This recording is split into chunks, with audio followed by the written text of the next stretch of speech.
Si Richard Poncardas na taga Purok 9, Poblasyon Alabel, Sarangani Province, kinakailangan pa niyang dayuhin ang Kapitolyo ng probinsya ng Sarangani, makaigib lamang ng tubig.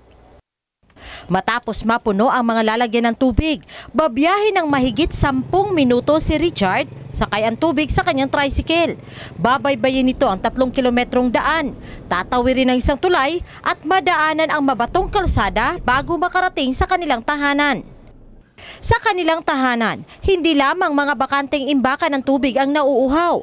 Hindi lang ang mga nagamit na plato, kutsara at kaldero ang sabik sa tubig. Kasama na rin ang mga alagang hayop ni Richard ang nag-aantay ng tubig upang mapaliguan ang kanilang natutuyong katawan.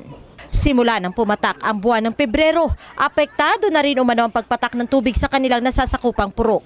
Kaya kinakailangan nilang mag-igib ng tubig sa mismong Kapitolyo ng Sarangani Province. Dahan-dahan nawawala bigla. Tapos bumabalik naman pero dali lang. Hassle din. Kasi malayo. Kailangan pa magasto ng...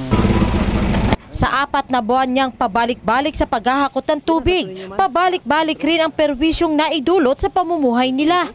Bago papasok sa trabaho si Richard, lalagyan niya muna ng tubig ang mga nakatiwangwang na mga balde.